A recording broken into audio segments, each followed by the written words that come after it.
जिस दिन बिहार में महागठबंधन बना उस दिन तय हो गया कि बिहार में 40 की 40 सीट महागठबंधन जीते। लालू प्रसाद जी जंगल राज के प्रतीक नहीं है, बिहार में सामाजिक न्याय की लड़ाई के सूत्रधार के प्रतीक के रूप में है। आपको क्या मालूम है? आप कितने दिन आपका राजनीतिक इतिहास है, आपको क्या मालूम है? जब जॉर्ज फर्नांडिस साहब मुजफ्फरपुर से चुनाव हार गए तो नीतीश कुमार जी ने उनको राज्यसभा में भेजने का काम किया। बात कोई खबर नहीं चल सकती है।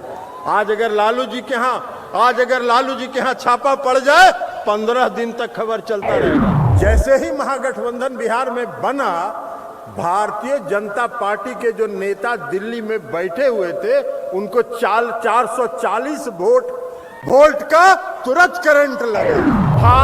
भागे 23 सितंबर को पूर्णिया आए थे, इसी मैदान में सभा की। अमित शाह जी, आप देश के गृह मंत्री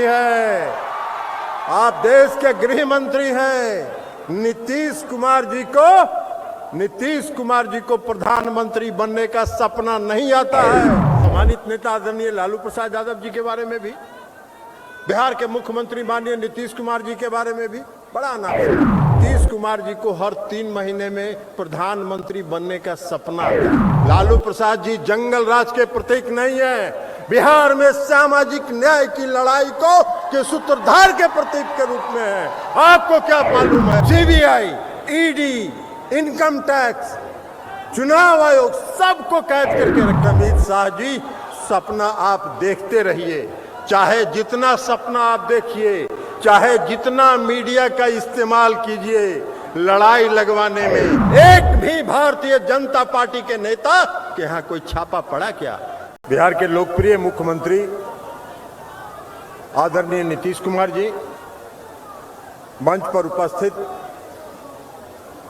युवा हृदय सम्राट और बिहार के माननीय उप मुख्यमंत्री श्री तेजस्वी प्रसाद यादव जी, साथियों, 9 अगस्त 2022 को बिहार में महागठबंधन में नीतीश कुमार जी शामिल हुए और नीतीश कुमार जी के नेतृत्व में महागठबंधन 9 अगस्त 2022 को बना। जैसे ही महागठबंधन बिहार में बना, भारतीय जनता पार्टी के जो नेता दिल्ली में बैठे हुए थे उनको 440 वोल्ट का तुरंत करंट लगा और भागे 23 सितंबर को पूर्णिया आए थे, इसी मैदान में सभा किया। उन्होंने बड़ा नाप सना बोले।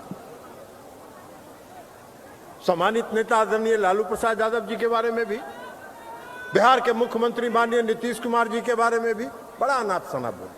क्या क्या बोले उस पर चर्चा करेंगे हम, लेकिन अभी आज भी आए हैं वाल्मीकि नगर, और वाल्मीकि नगर में उतरने के साथ उन्होंने कहा है कि नीतीश कुमार जी को हर 3 महीने में प्रधानमंत्री बनने का सपना आता है। अमित शाह जी, आप देश के गृह मंत्री हैं। नीतीश कुमार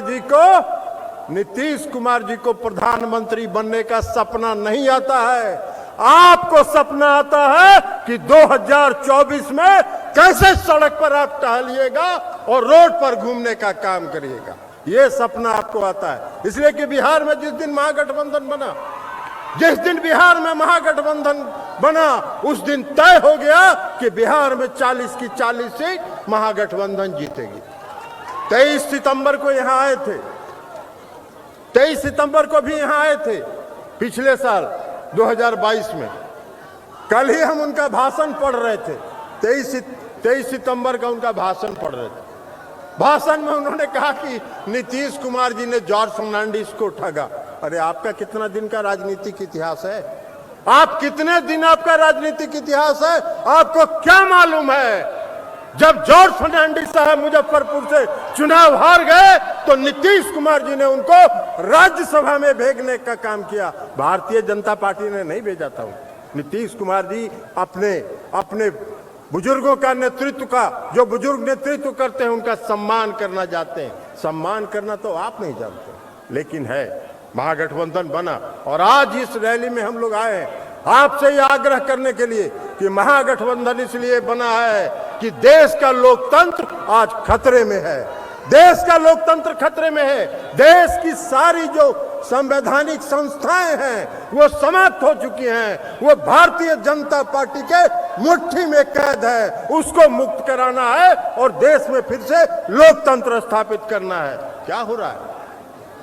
क्या होता है? आज ये भी बोले हैं वाल्मीकि नगर में कि जंगल राज के प्रतीक लालू प्रसाद यादव जी के गोद में बैठ गए जाके नीतीश कुमार। लालू प्रसाद जी जंगल राज के प्रतीक नहीं है। बिहार में सामाजिक न्याय की लड़ाई को के सूत्रधार के प्रतीक के रूप में है।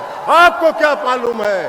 आपको क्या पता है? आप कुछ नहीं जानते हैं, इतिहास नहीं जानते हैं, राजनीति का भूगोल नहीं जानते।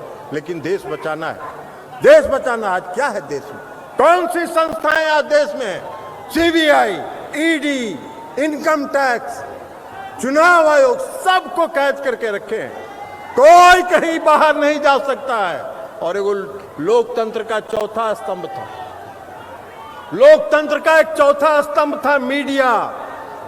मीडिया, हम इन साथियों के बारे में नहीं करें जो यहां मीडिया के हमारे साथी हैं, इसलिए कि इनका दोष नहीं है। ये मीडिया के साथियों का दोष नहीं है। इनका जो मैनेजमेंट है वो पूंजीपतियों के हाथ में है और सारे पूंजीपति उस पर कब्जा कर चुके हैं। कोई खबर नहीं चल सकती है। आज अगर लालू जी के यहाँ छापा पड़ जाए 15 दिन तक खबर चलता रहेगा। सुबह, दोपहर, शाम, रात, हर 2-2 घंटा पर चलेगा। 81,000 करोड़ का फ्रॉड, कारपोरेट फ्रॉड इस देश में हुआ। 81,000 करोड़ का कॉर्पोरेट फ्रॉड हुआ। कितने दिन मीडिया में चला? कौन सी मीडिया के लोगों ने इसको देखने का काम किया? कौन सी मीडिया ने दिखाने का काम किया? किसी ने नहीं दिखाने का काम किया। इस देश की सरकार ने एक शब्द नहीं कहा। कभी भी तो कहते भाई माननीय गृह मंत्री जी, प्रवचन तो आप दे रहे हैं, प्रवचन तो दे रहे हैं, तो यह भी तो कहते कि 81,000 करोड़ रुपए का कॉर्पोरेट फ्रॉड इस देश में हुआ कि नहीं हुआ। आप यह भी तो कहते कि अगर हुआ है तो हम उसकी जांच कराएंगे, दोषियों को दंडित करेंगे। किसका पैसा गया? किसका पैसा गया? ये लोगों का पैसा गया। इन लोगों का पैसा गया। देश की जनता का पैसा गया। लाखों करोड़ रुपया जो जीवन बीमा निगम में, LIC में जो लोगों ने इन्वेस्ट किया है, 18,000 करोड़ रुपए का घाटा एक दिन में हुआ। 18,000 करोड़ रुपए का घाटा LIC को एक दिन में हुआ। कोई पूछने वाला नहीं है। आज तक सरकार एक शब्द नहीं बोल रही है।